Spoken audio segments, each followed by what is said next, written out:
Hey, I'm Chris Brogan. I wanted to give you the mindset part of the 20-minute plan to start the process off before I actually go do the whole thing. I figured the mindset was so that we could get on first. So one thing I was just doing now is I just got a new bag, and I don't know if you're like me, but we kind of travel around in our world and our lives.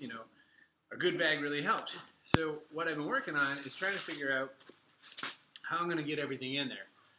And it came with this little thing that I'm supposed to put all my cords in. But what I came to realize is that I have more cords in that. So I bought kind of a more mid-sized little bag to go inside the bag, which, seems a little weird, but the plan was what I can now do is I have a finite space to put my things in, but it'll allow me to organize stuff better inside this new bag. So it's a process by which I went from taking a bag that was a little bit too big and had a lot too many pockets and allowed me to stuff too many things in it to a bag that's the right size but needed a little bit of adjusting to get us where we needed to go.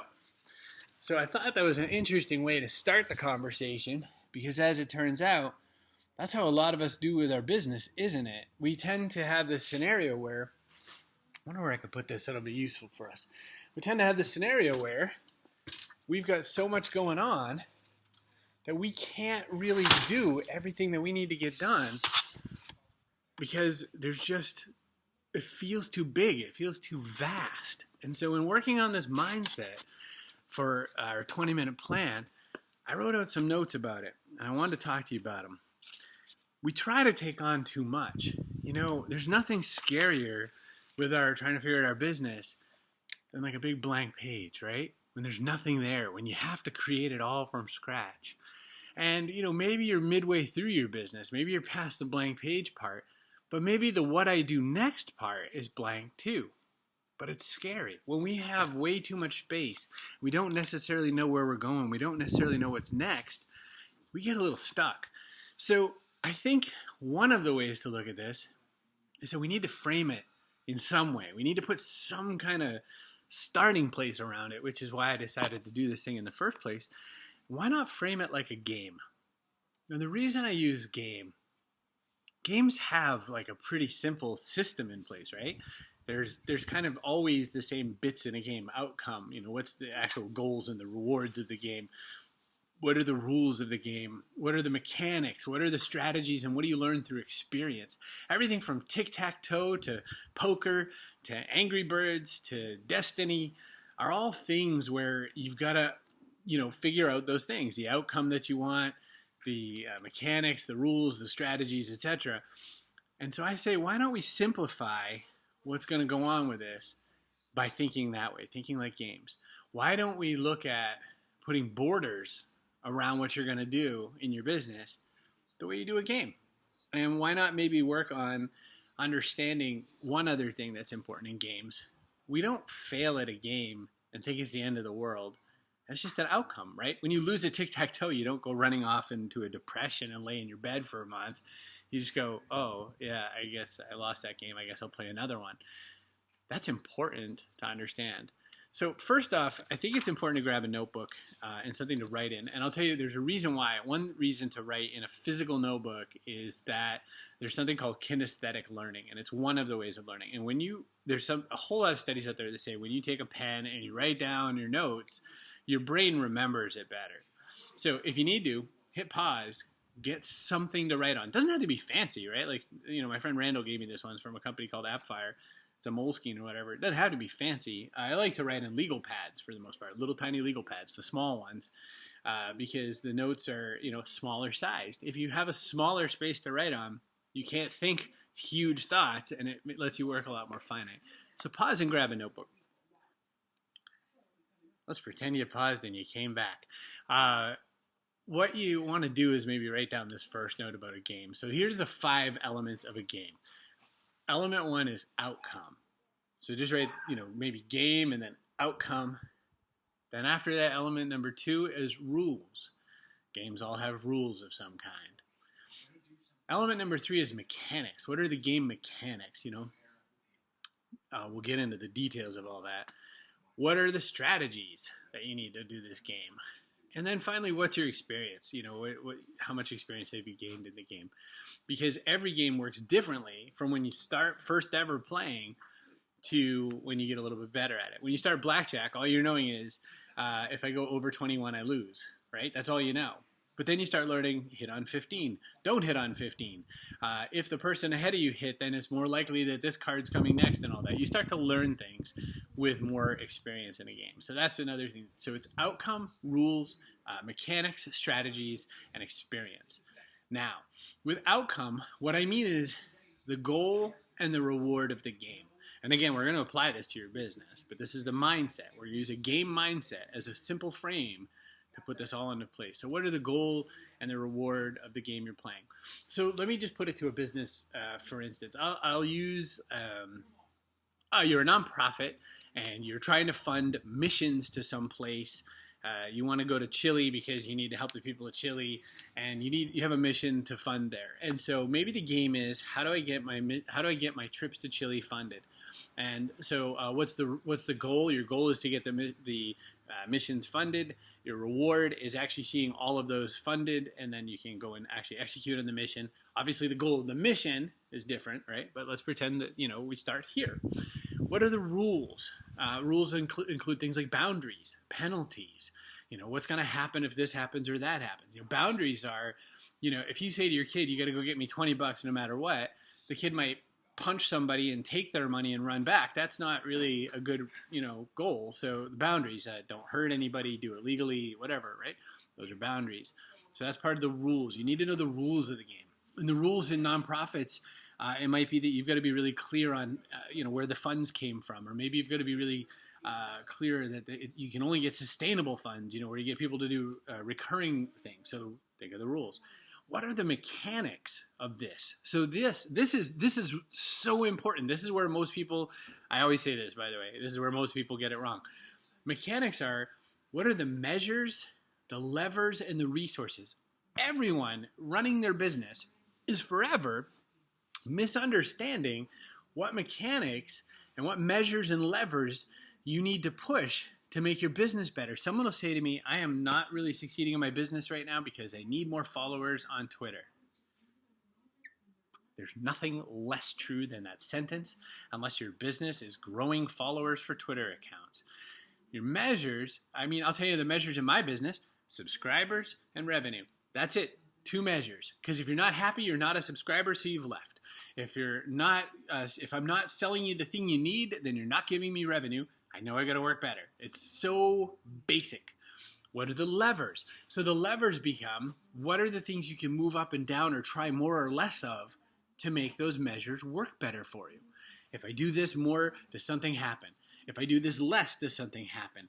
If I do this more, etc., right? So that's the levers. So measures and levers are part of the mechanics of games. So are resources. Now, oh my gosh, with game mechanics, resources can be things like boosters and add-ons and power-ups. That's what they're like in video games, right? But, if you're playing poker, if you're playing a game that allows for wild cards, that's a booster. Teammates can be a mechanic, right? So not in poker, but, in other games, having a teammate can be a mechanic of the game. And so working with someone. Now, I tackle that in the next one as well, strategies. Because in strategies, what's your approach? What's the role of other players in this game? So players becomes part of it. What are the maps of the game, so to speak? So for instance, let's go to you're in the mission thing again. You're trying to get more people to support your mission in Chile. You might have drawn the map as people in my town near my church. That might not really be a good map. It might be anyone who knows anything about Chile. It might be anyone who's interested in the cause of what's going on in Chile. Again, this is just my example. But you might have the wrong map drawn. So in strategies, you have to better understand the map of what you're working on.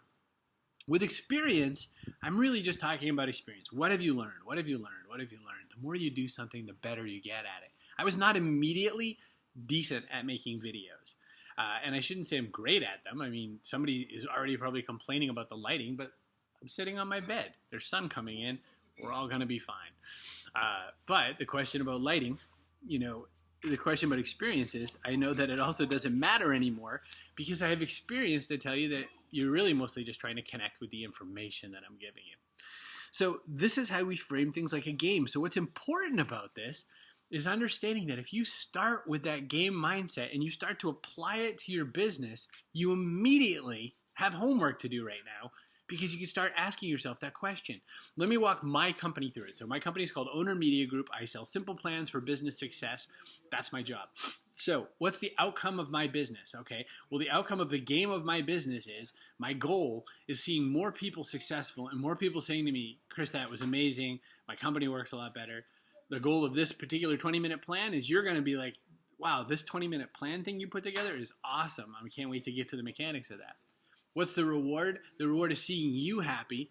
Of course, there's a financial reward. You're paying me money. I better, deliver on this. So the more people I can serve and the more people I can serve better, that's how I get my outcome and my goals.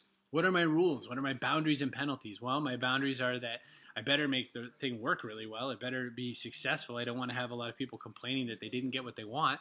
I need to do it in a fair and ethically responsible way. My penalties are, if I don't do it well, then not as many people are going to like it.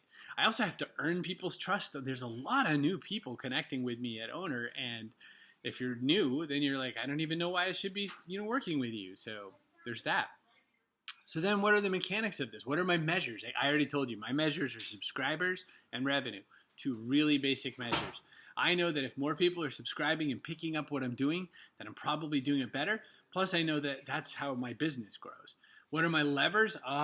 That's where it gets exciting for me. I mean, there's a handful of levers that I put together. So one is, if I get more people to the newsletter and they understand more what I do, then they're going to consider getting plans like this plan. That's one lever, more people to the newsletter.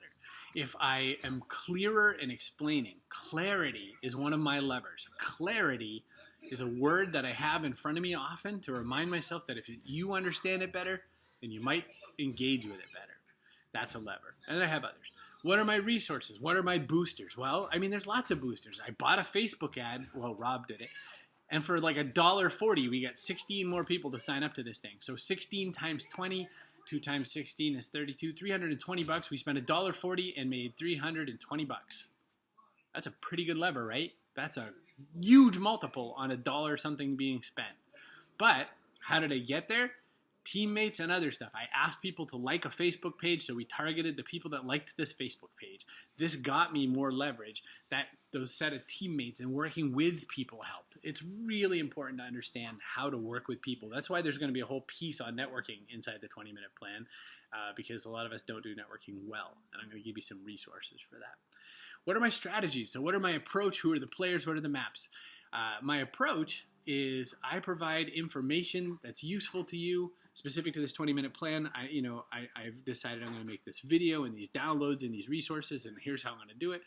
I'm going to offer this 1-hour type version called a plan. I'm going to offer a mini course that we call a Jumpstart, which will allow you to go even deeper with this material. We have plans, we have Jumpstarts, and we have projects. Projects are course length, like 4 to 8 weeks. Jumpstarts are usually two modules or something. And so I've decided what we'll do is we've got this plan level, and we're going to do a Jumpstart, and we're going to call it good. Who knows? It maybe gets bigger, and people go, oh, I need even more, Chris, and then I'll make a project. But that's my approach. Who are the players? Rob, myself, and you. You're the players in this one. What's the map? Well, this map is already defined. It's through my email platform. It's through my system where you jump into owner.media and you get all your information. The map is anybody who I can reach that has these kinds of challenges. But right now, this is important. Right now, the map is just my list. If I want to do this better, if I want to move those levers a little bit better, my map better go to the people that work with me, the affiliates and joint venture people that I can say, hey, I'm getting great success with this. I'd love for you to promote it as well. That makes the map bigger, which means my opportunities for better goals, better rewards. See how this works. What's my experience? I have mountains of experience doing this at this point, so I've got lots of experience. So that's walking you through me. That's walking you through my version of how that game works. I wanted you to understand that. Still in the mindset category, how to learn. First off, you are here in one sense because you are a consumption junkie for learning things. It's okay. Come to confession. You can admit it. You are the kind of person who likes to learn. Guess what? So am I. It's good that you are. However, What is bad, where you have run into this before I know for sure, is you learn a little too much and you pick up too many things to learn and you get a little obsessive about the learning part because you keep thinking, if only I knew this, then I will do better. Learning, just for the sake of learning, is a solve, but it's also a perfect way to procrastinate. It's noble procrastination because we are learning something. But if it's not applied to the game you're working on playing right now, it's not helpful. It's not great to learn 700-y things. It's good to learn something that's going to improve your capabilities. This is what's important. So it's not just how to learn that we have to start thinking about, but it's what to learn. And so my key word for that, I already said it, capabilities. If you're still writing notes, write the word capabilities.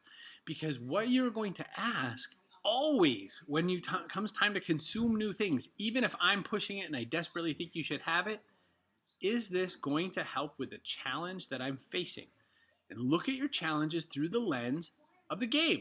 Is this going to fix my outcomes? Is this going to be better for my rules? Will this handle better mechanics for me? Is this better for my strategies? Will this add to my experience level? I'll give you a hint. I'm great at email marketing. I was not great at email marketing. I learned, and now I'm great at it. It would be, I'm always open to new ideas, but if I were off spending more time learning about email marketing, it would be a waste of my time right now because I'm not going to get a big enough reward from it. It's not going to move the lever high enough. I need to learn about other things like audience acquisition. I've got to experiment with audience acquisition because I need to have more opportunity to turn a random audience into a community that I have the pleasure and opportunity to serve. And so when you're thinking about what to learn and how to learn it, it's what improves my capabilities. Will this improve my capabilities? Does this make my game better? If no, then don't. Don't. Give yourself permission to not learn that. That's super, super vital. Now, when it comes to how to learn, I think the very best way and the way that I've learned all the learning that I know how to do is really three simple pieces. It is learn the new idea, try out the new idea, report your findings to somebody else.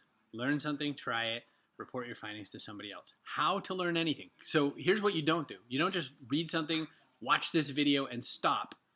You listen to the video, watch the video, you try something that I mentioned, and then you report to someone else. Doesn't matter who. It could be just, your spouse, your significant other, whatever. It could be your friends. It could be your blog. I don't care. Here's what I just tried, and it worked, or it didn't work, or I'm not sure yet, or whatever. Learn, try, report. Learn, try, report. That is a skill that some people are missing. How to learn. All right, so that's capabilities. The next piece we're talking about are connections, allies. Now, I get into this in the 20-minute plan a lot more, and this is just sort of the pre-stuff in the mindset. But it is important to start working from the mindset of connections. What do you do with people that you've connected with? Not just the people you serve, but allies, friends, people that you think can help, mentors from afar. I'll give you one piece of advice right now. Run out and if you haven't purchased the book, get it. Get the book Go Giver with Bob Burg and the other guy whose name I don't know, but Bob's my friend. Get the book Go Giver and learn how better to work on your ally skills. Get the book Networking is Not Working by my buddy Derek Coburn. There are a bunch of good books out there on how to really connect with people, and we're going to need to do more of that. One of the things I mentioned in the 20-minute plan promo was that we're going to also learn how to network when we don't even leave our house. Some people don't have the opportunity to leave the house. Some people live in remote areas. You cannot use the excuse of where you live as an excuse anymore. Sorry, I don't. I live in northern Massachusetts. I live in a very idyllic little town. All right, so back to the game. Let's talk for a bit about time. Time is not the enemy. You are. You've got to accept blame and responsibility because blame's boring. Time is not the enemy. You are the enemy. It's how you're using time. Time is a lot of people's biggest complaint. I can't find enough time to make the money I need to make, and I'm doing so much work and I'm not making money. I'll give you a hint. If you are doing business and you are not making the money that you need to make, then you are using your time on the wrong things. You're using your time poorly. Oh, but it has to get done. I'm going to bet it doesn't. I'm going to bet that a lot of the things you're doing don't have to get done. I've had people tell me I've got to keep up on all my blog posting, my tweeting, my whatevering, and I keep asking, is it making you money? If no, then stop. I just did consulting for a company, and in that consulting, I talked to them, and we are not doing any blogging or any newsletter or any of that stuff. Now, these are my go-tos. Content marketing is my go-to strategy. I told them do none of it because it was not what was going to make them money. And we'll talk about money in a minute, but if you're already going, money is not evil. People can use money for evil purposes. Selling is not evil. Bad selling is evil. Newsletters, marketing, all of these things can be used for great purpose, but you have to embrace them. And money is important. If you are having a problem with money, this is so important.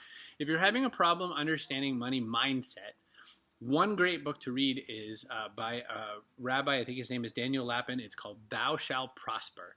Now, there's tons of other great books on the source. I like Thou Shalt Prosper because it really shows an interesting detail, actually mindset of Judaism when it comes to money, and how most people's premise of this is so wrong, and how what you could learn from them would be so much better, and you'd learn a lot. Thou Shalt Prosper. My friend Don Miller recommended that book when I was hanging out at his event, and what a great find. So Donald Miller, good fellow. All right, where am I? Hang on, let me check my notes. Time, oh yeah. I'll tell you 3 things that I'm doing. They all kind of relate. I schedule my days to 40%. I'm doing a lot of work just like you are, but I schedule my days to 40%. That is number one. What do most people do wrong? They schedule their day to 100+%. Crazy amounts. They schedule their days to like 110%. And then they wonder when one of their kids forgets their lunch at home or something like that, why their day falls apart. You don't expect 100% out of any other thing that you use. If your computer is running at 100%, you can't do anything with it. It's ground down, it's stopped, it's halted. When your car is running at 100%, you get about 45 seconds and then it blows up. Nothing else in your day is 100%. Why is your schedule? Make 40% your number. That means that you have not free time. It doesn't mean your time is free. It means 40% is scheduled, so you have time to do what else you've got to do in your life, and you've got time to accept that something is going to not work as well. All right, one little detail related to this. The way I do this, and I've mentioned this before in other forums and methodology, and somebody asked me, is the 20-minute plan going to be just more about this? Not exactly. I try to do 3 hours towards the prime stuff of my business every single day. 3 hours. Now that sounds like almost no time, or it sounds like a ton of time. But what it is I break that into 3 20-minute slots each hour. So that's 9 slots. And I use that box of 9 to do as much business, quality value, this is working on the core of my business, as possible. Now here's what people do different than that. They just let their day run itself. They answer their inbox all day. They respond to things all day. They react to everything coming in all day. Your inbox is the perfect delivery system of other people's priorities. It's not yours. You already know what your priorities are. You don't have to wait for them to come into an inbox.